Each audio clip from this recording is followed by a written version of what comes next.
time is running out for the 3DS and the Wii U. This is a drum that I've been beating every now and then for the past year because honestly the 3DS and even the Wii U are really important systems to me. I think there's a lot of great stuff about those consoles that made them unique experiences, and some of that is going to be lost very soon. If you don't know what I'm talking about, earlier this year Nintendo announced that they would be officially closing down the eShops for both the 3DS and Wii U on March 27th of 2023, which is basically 3 months from now, meaning that you have 3 months left to take advantage of being able to buy games through those services. Now, this is not a full shutdown of online functionalities of these systems. There are going to be some things that are still supported, so I just want to make sure people know their options in terms of what they can still do up until that date, what's going to still work afterwards, and also just why I think it's really worth trying to grab these things while you still can. First off, what exactly is going to be shut off and what has already been shut off that you have to work around? Well, the main focus here really is the eShop, the ability to buy and download digital games for the 3DS and Wii U specifically. This is important for a variety of reasons. One, if a game only exists digitally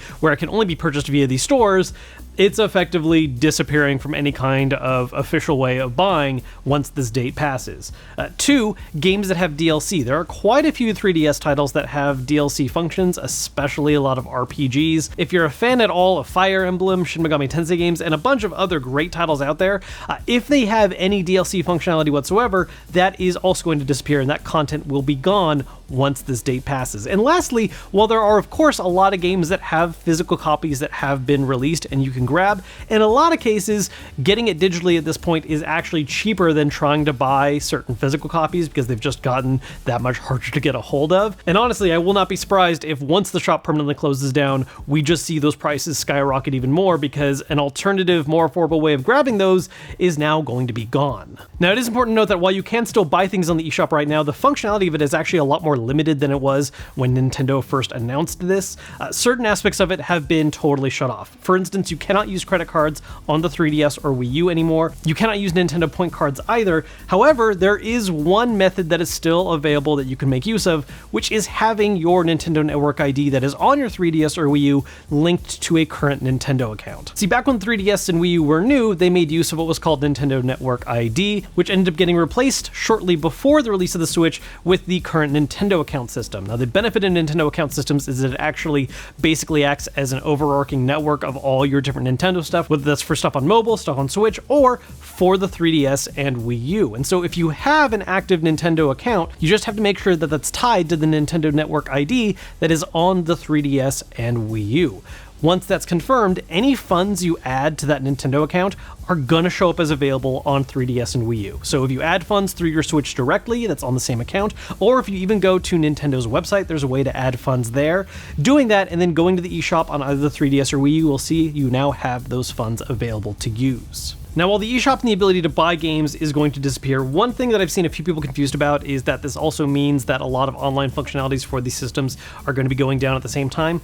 That is not the case. In particular, I think one of the most important things to point out is that re-downloading games is still going to be functional after that March date. Now, that also probably has an expiration date sometime coming up that Nintendo will announce and let us know when it's going to happen, but it's not happening just yet. So if one of your primary worries is whether or not you have something installed on your system and safe and preserved there, you don't have to freak out too much about that right now. Anything that you own that you've purchased before digitally will still be available for download in the current ongoing future. So whether you get a new DS that you transfer your account to, or you just didn't have enough space and so you deleted stuff and you want to reinstall it once you add a larger SD card, those are functions that will still work after March of next year. You just cannot get anything new. Now, some of you watching this video might be wondering, what's the big deal? I mean, these are older systems, time passes, stuff can't just be kept around forever. And I understand that viewpoint. I get where you're coming from. The thing is, what really makes this frustrating to me for both the 3DS and the Wii U is not only the fact that a lot of the stuff being lost is not currently available anywhere else. There's a lot of exclusive content that is not on any other platform right now, but also the fact that even if some of this stuff comes back later in some other form, whether that's a remaster, a port, even a full-blown remake, in many cases, it's not really going to handle the exact same given the nature of how the 3DS and the Wii U work. Don't get me wrong, it's not an across-the-board thing where some games just never act the same. I mean, obviously, a lot of the Wii U library has been ported over to the Switch, and for the most part, those ports have been a success and better way of playing a lot of those titles, but there are a number of games, especially on the 3DS, that leverage that dual-screen approach and use of a touchscreen that can't really be replicated on other hardware that doesn't feature those things. I mean, there are some ways that you could conceive these things working, but I don't think it's the type of stuff that Nintendo or a lot of major developers are interested in necessarily doing. For instance, if you wanted to preserve as much of the 3DS experience as possible on a Switch, minus the 3D aspects, you could do something where, say, a game could be done in vertical mode, splitting up the Switch screen to have the top and bottom screens of the 3DS, and then also making use of the Switch tablet's touchscreen to do the touch functions of the 3DS. I really don't think that's a thing Nintendo really cares to do, especially because it's ultimately something that only works in handheld mode and wouldn't really make sense on the Switch Lite, so it's not really a perfect fit for all the hardware that's out there, which is all the more reason why it's kind of frustrating to think about all the experiences that is effectively going to be trapped on these older systems. I will admit, I'm definitely emphasizing the 3DS a little more in this situation, primarily because of the fact that while the Wii U does also have its share of exclusive experiences, some of which you definitely cannot replicate on later hardware, Nintendo Land in particular comes to mind as being a great example of this. A lot of the Wii U library didn't really fully leverage the tablet as much as I wish it did. I mean, that was one of the things about the system that I felt had the most potential and no one really worked with. There are some games that did, but many of which really didn't utilize it to the point that it was essential to the experience, which is why we're able to see so many of the biggest titles made available on it get ported to the Switch with basically no real loss. That said, there are some big name titles still trapped on that system, some that are fully exclusive or some which are just the most recent way to play some very memorable Nintendo games.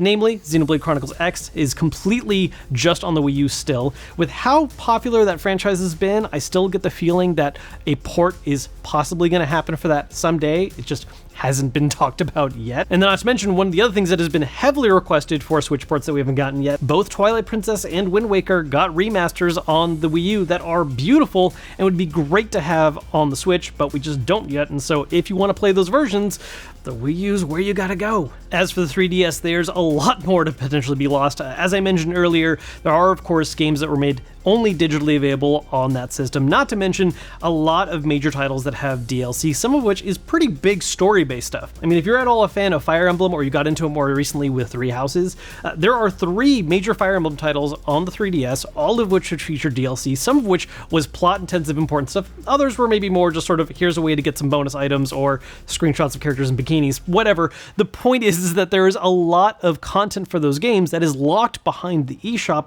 that is going to go away after that date. And this is just something that's been on my mind a lot for the past year, even a little longer actually. You know, before we knew the eShop was closing, I'd already made a video talking about why I think the 3DS was a really important system, and it's going to be sad when we lose access to a lot of its content. Then the eShop closure got announced. And then more recently, I did do a video that kind of touched on some of this stuff, but really focused more on, you know, if you wanted to buy a 3DS this year before it's too late, there's different models, what they each offer you, and special things to look out for, like the ones that actually have the better displays. And really, me making this video is kind of a culmination of a lot of that. Here we are at 3 months to go. It's the end of this year. People might have some holiday stuff coming in. And while there's a lot of amazing new stuff that has come out near the end of this year holiday season, and a lot of great games coming out during the first quarter of next year, think about what might be permanently lost on the 3DS or Wii U that may appeal to you, because if you don't make that decision now, the opportunity, at least through official means, is going to be completely gone. So I know this is something I've touched on a couple times before, and if you've watched the other videos, I appreciate you guys keeping up with it and sticking around for this one again. I just really want to emphasize how that timer is counting down, and I want as many people as possible to just really enjoy the system and have some of that stuff secured before it really is too late. As always, if you enjoyed the video, hit thumbs up to let me know, subscribe if you haven't yet, and I'll see you guys later.